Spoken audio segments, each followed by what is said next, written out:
البدع والأهواء، أهل البدع العقائدية وأهل البدع السياسية. نقول بيننا وبينكم السلف، بيننا وبينكم الكتب، كان فيقول البدع بيننا وبينكم. Bismillahirrahmanirrahim. Qala al-Imam an-Nawawi rahimahullahu taala, al-hadisus sab'umi'ah, hadis yang ke-700.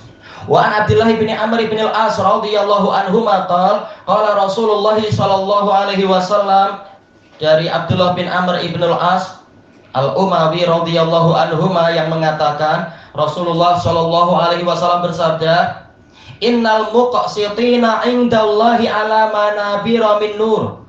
Sesungguhnya orang-orang yang adil di sisi Allah, yaitu nanti di hari kiamat di sisi Allah, mereka ada di atas mimbar-mimbar dari cahaya. Alladzina ya'diluna fi hukmihim wa ahlihim wa ma walu. Mereka adalah orang-orang yang bersikap adil di dalam hukum mereka. Hukum di sini yaitu di dalam hukumah, yaitu kekuasaan mereka, dan di dalam keluarga mereka. Wa ma walu, ma di sini ma mausulah, alladzi walu dari apa? Waliya yali. Baik. Nah, ini karena fa'ilnya wawul jamaah jadi walu. Dan apa saja yang mereka kuasai. Ini adalah syarah dari jumhur ulama. Ma di sini adalah ma mausulah. Yang sebagian yang lain mengatakan ma-nya adalah ma nafiyah, yaitu dan mereka tidak berhenti dari melakukan itu, yaitu senantiasa bersikap adil. Baik. Rawahu Muslim. Disebutkan di sini Rasulullah menyebutkan innal muqsitin. Al-muqsitin dari apa? Dari al-muqsito. Ini adalah rubai dari apa? Aqsato yuqsitu. Asalnya, asal fiilnya adalah qasato, artinya jara wa zalam. Baik. Sebagaimana dijelaskan oleh Al-Qadhi Iyad rahimahullahu taala di dalam Ikmalul Muallim atau Ikmalul Mu'lim, yaitu qasato artinya adalah jar, yaitu curang, zalam yaitu zalim, menganiaya. Baik. Tatkala dia yang dan masuk di dalamnya adalah firman Allah taala, wa innal qasitina fakanu li jahannama hataba. Dan orang-orang yang curang, yang menganiaya, maka sesungguhnya mereka menjadi bahan kayu bakar di dalam neraka jahanam. Itu yang qasitin. Wa ammal qasituna fakanu li jahannama hataba. Adapun orang-orang yang qasitun, yang bersikap curang, berbuat aniaya, maka mereka menjadi kayu bakar bagi neraka jahanam. Nah, adapun sekarang sulasi dibuat jadi rubai. Semula qasato jadi aqsato. Baik. Seperti apa? Qasyara yaitu kulit, tapi aqsyara yaitu membuang kulit. Ini wazan af'ala, maknanya adalah izalatu makana fi aslil fi'il, di dalam sorofnya itu menghilangkan sesuatu yang menjadi asal fi'ilnya. Berarti aqsato artinya menghilangkan kezaliman. Makanya maknanya adalah mafhum mukhalafah dari kezaliman, yaitu adil. Muqsitun artinya orang-orang yang adil. Sesungguhnya orang-orang yang adil, sekarang masalahnya setiap negara, setiap agama mengklaim mereka itu menegakkan keadilan, dan keadilan menurut kami adalah begini, keadilan menurut kami begini. Masing-masing mengklaim inilah yang namanya keadilan. Lalu apa keadilan yang sebenar? Dijelaskan oleh Al-Hafidz Ibnu Hajar rahimahullahu taala dalam Fathul Bari. Karena walaupun ini hadis Sahih Muslim, Ibnu Hajar memang sering berluas-luas, berbagai hadis pun beliau syarah di situ. Beliau jelaskan, beliau kaitkan dan sebagainya.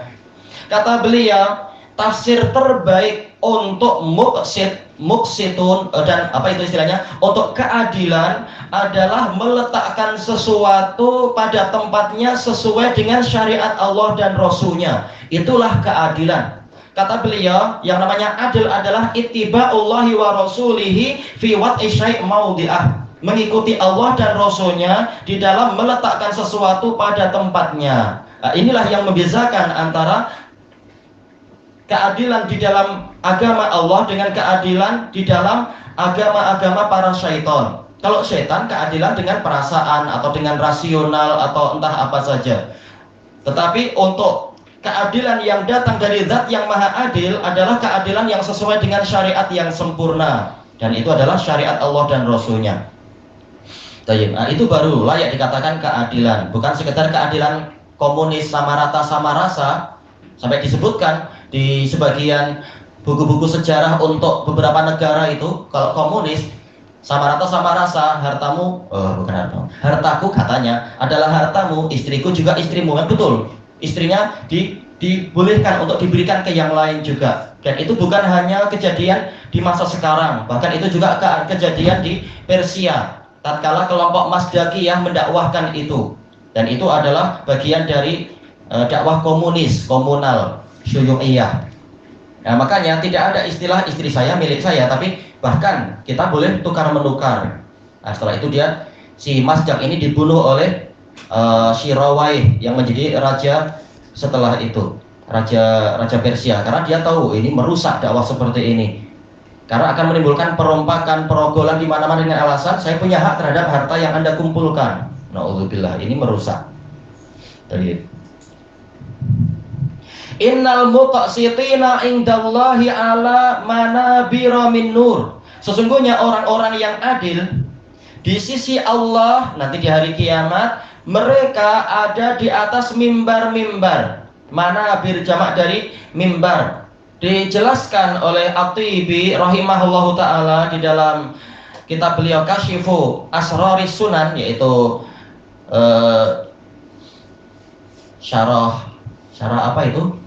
Syarah Mashabihus Sunan kalau tak salah.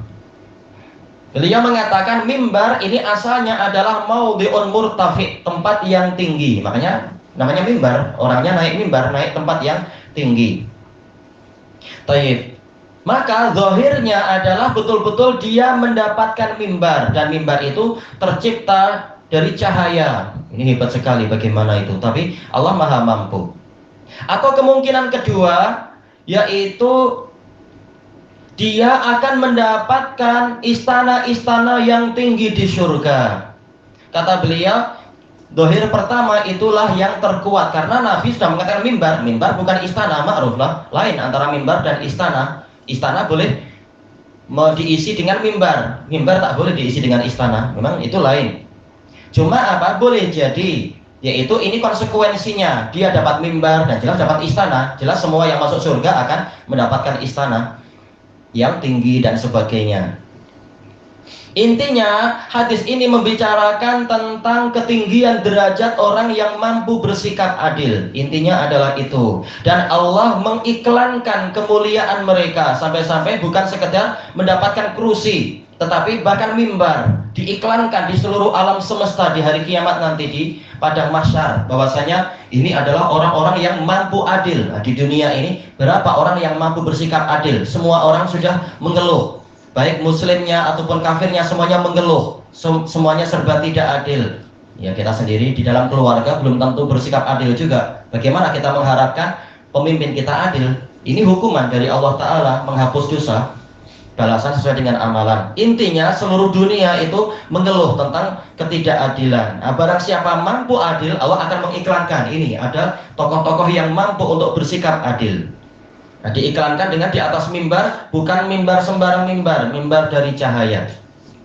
Disebutkan oleh Imam As-Sun'ani di dalam kitab beliau At-Tanwir, mimbar ini adalah jasad, yaitu betul-betul makhluk berjasad, ada jasadnya. Sementara cahaya ini sesuatu yang polanya maknawi. Walaupun mungkin ada cahaya tertentu yang boleh kita tunjuk, ini cahaya warna biru, cahaya warna apa, tapi secara umum dia adalah sesuatu maknawi. Bagaimana ini dia sesuatu maknawi kemudian dinaiki? Ini adalah kekuasaan Allah Ta'ala, mampu untuk merubah sesuatu yang maknawi menjadi hissi, betul-betul boleh dilihat, boleh diinjak dan diduduki mungkin dan sebagainya. Ini kekuasaan Allah. Sebagaimana di alam kubur, amalan dirubah menjadi sesuatu yang berjasad, kemudian menjadi teman selama di alam kubur, dan nanti di hari kiamat amalan itu berubah menjadi sesuatu yang mungkin ditimbang. Ini kekuasaan Allah Ta'ala. Dan inilah yang terkuat. Yang lain mengatakan bahwasanya ini adalah ungkapan dari, yaitu dia akan ditinggikan derajatnya. Kata beliau, dua-duanya betul. Yang Rasulullah sebutkan itu pasti betul, yaitu mimbar memang mimbar, sekaligus memang orangnya diangkat derajatnya. Taib. Kemudian siapa mereka itu? Alladzina ya'diluna fi hukmihim. Mereka adalah orang-orang yang bersikap adil di dalam kekuasaan mereka. Hukum di sini maksudnya adalah hukumah, yaitu kekuasaan. Karena kalau hukum betul-betul masdar, berarti tak ada bezanya. Karena setelahnya wa ahlihim, dan adil pada keluarga mereka. Dari siapa? Hukum juga menghukumi keluarga, yaitu engkau dapat sekian, engkau dapat sekian, ini abangmu gemuk sekali ya, perlu apa? Triple L, engkau kurus ceting, cukuplah dengan S saja. Tak perlu engkau minta keadilan sama besar, nggak ada gunanya juga. Ya ini ada hukum di situ dan seterusnya. Jadi hukum di sini bukan masdar yang kembali kepada fi'il, yaitu dalam menghukumi, karena sama saja antara maktuf dan maktuf alaih. Tetapi maksud hukum di sini adalah dari sisi hukumah, kekuasaan sebagai penguasa, yaitu tatkala dia sebagai penguasa, kepala negara atau kepala daerah atau kepala negeri atau kepala desa dan sebagainya, dia adil. Kemudian di tengah keluarganya juga dia adil. Wa ma walu, dan ini lebih umum lagi, apapun yang mereka memiliki wilayah, memiliki wewenang dan kekuasaan di situ. Dijelaskan oleh, kalau tak salah Imam Nawawi, ana lupa, beliau mengatakan ini adalah atful am alal khos, menggabungkan yang umum kepada yang khusus. Tadi khusus hukumah, yaitu para penguasa yang ma'ruf itu. Kemudian ahl, keluarga ma'ruf. Tapi yang setelahnya pakai ma mausulah, kita tahu ma mausulah yufidul umum, tufidul umum di dalam usul fikih. Nah ini lebih umum, terserah kalian menguasai apapun, mungkin sebagai amir safar, yaitu menetapkan oh sebaiknya begini ya, dia ditaati. Demikian pula mungkin amirul hajj, orang yang berhaji walaupun mungkin bukan safar, mungkin juga di Saudi yang dekat-dekat, nah, dia sebagai amir wajib untuk ditaati di dalam perkara-perkara yang ma'ruf dan sebagainya itu. Jadi ini bersifat umum, yang paling akhir menunjukkan umum. Apapun akan menjadi sebab untuk kita punya kemungkinan untuk bersikap adil lalu mendapatkan mimbar dari cahaya tadi. Kesimpulannya apa? Kesimpulannya dijelaskan oleh Ali Al-Qari rahimahullah di dalam kitab beliau, apa itu? Ali Al-Qari kitabnya Mirqatul Mafatih, Mirqatul Mafatih, bahwasanya ayat ini adalah hadis ini adalah sebagai dorongan, sebagai kabar gembira untuk orang-orang bersikap adil, sekaligus ini adalah sebagai ancaman untuk orang-orang yang tidak adil. Ada isyarat bahwasanya orang yang tidak adil bukan lagi derajatnya dinaikkan, bahkan derajatnya itu dijatuhkan, dihinakan oleh Allah Ta'ala dan seterusnya. Tayyib ilahuna wallahu a'lam.